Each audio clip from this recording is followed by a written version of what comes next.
राजाओं की दूसरी पुस्तक 19वां अध्याय। कुल वचन 37। जब हिजकिय्याह राजा ने यह सुना तब वह अपने वस्त्र फाड़ टाट ओढ़कर यहोवा के भवन में गया, और उसने एलियाकीम को जो राजघराने के काम पर था, और शेबना मंत्री को, और याजकों के पुरनियों को जो सब टाट ओढ़े हुए थे, आमोस के पुत्र यशायाह भविष्यद्वक्ता के पास भेज दिया। उन्होंने उससे कहा, हिजकिय्याह यो कहता है, आज का दिन संकट और उलहने और निंदा का दिन है। बच्चे जन्मने पर हुए, पर जच्चा को जन्म देने का बल न रहा।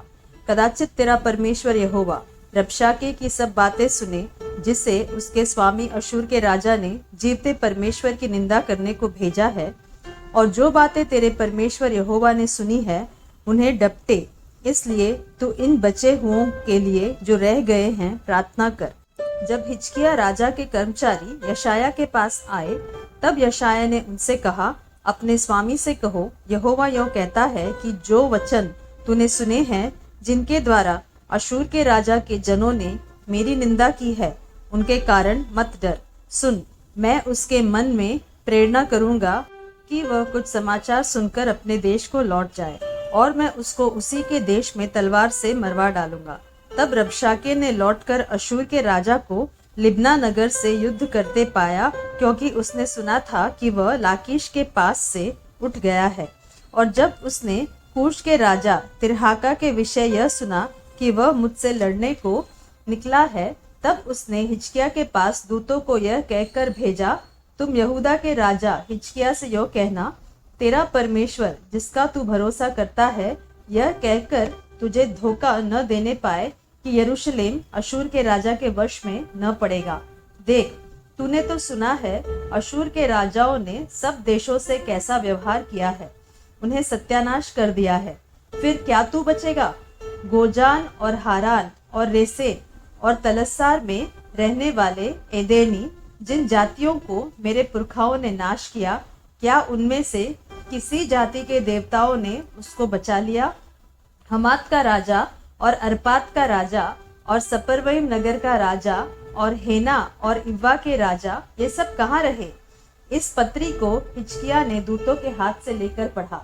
तब यहोवा के भवन में जाकर उसको यहोवा के सामने फैला दिया, और यहोवा से यह प्रार्थना की कि हे इस्राएल के परमेश्वर यहोवा, हे करूबों पर विराजने वाले, पृथ्वी के सब राज्यों के ऊपर केवल तू ही परमेश्वर है।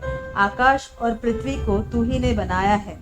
हे यहोवा, कान लगाकर सुन। हे यहोवा, आँख खोलकर देख और सेनहरीब के वचनों को सुन ले, जो उसने जीवते परमेश्वर की निंदा करने को कहला भेजे हैं। हे यहोवा, सच तो है कि अशूर के राजाओं ने जातियों को और उनके देशों को उजाड़ा है, और उनके देवताओं को आग में झोंका है, क्योंकि वे ईश्वर न थे, वे मनुष्यों के बनाए हुए काठ और पत्थर ही के थे। इस कारण वे उनको नाश कर सके। इसलिए अब हे हमारे परमेश्वर यहोवा, तू हमें उसके हाथ से बचा, कि पृथ्वी के राज्य के लोग जान ले कि केवल तू ही यहोवा है। तब आमोस के पुत्र यशायाह ने हिजकिय्याह के पास यह कहला भेजा कि इस्राएल का परमेश्वर यहोवा यो कहता है कि जो प्रार्थना तूने अशूर के राजा सेनहरीब के विषय मुझसे की, उसे मैंने सुना है। उसके विषय में यहोवा ने यह वचन कहा है कि सियोन की कुमारी कन्या तुझे तुच्छ जानती और तुझे ठट्टों में उड़ाती है। यरूशलेम की पुत्री तुझ पर सिर हिलाती है। तूने जो नाम धराई और निंदा की है, वह किसकी की है? और तूने जो बड़ा बोल बोला और घमंड किया है, वह किसके विरुद्ध किया है? इस्राएल के पवित्र के विरुद्ध तूने किया है। अपने दूतों के द्वारा तूने प्रभु की निंदा करके कहा है कि बहुत से रथ लेकर मैं पर्वतों की चोटियों पर, वरन लबानोन के बीच तक चढ़ आया हूँ, और मैं उसके ऊंचे ऊंचे देवताओं और अच्छे अच्छे सनोवरों को काट डालूंगा, और उसमें जो सबसे ऊंचा टिकने का स्थान होगा, उसमें और उसके वन की फलदाई बारियों में प्रवेश करूंगा। मैंने तो खुदवा कर परदेश का पानी पिया, और मिस्र की नहरों में पांव धरते ही उन्हें सुखा डालूंगा।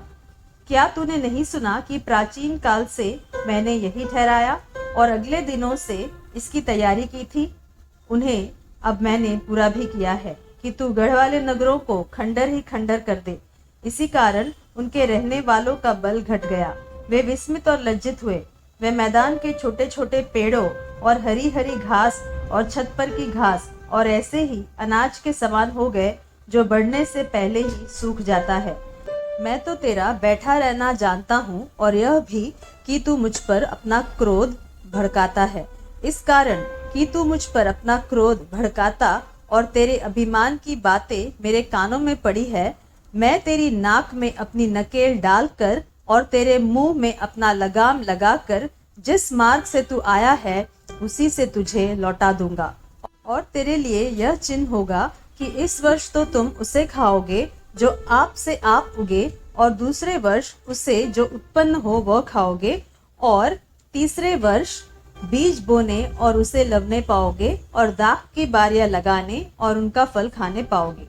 और यहूदा के घराने के बचे हुए लोग फिर जड़ पकड़ेंगे और फलेंगे भी, क्योंकि यरूशलेम में से बचे हुए और सिय्योन पर्वत के भागे हुए लोग निकलेंगे। यहोवा यह काम अपनी जलन के कारण करेगा।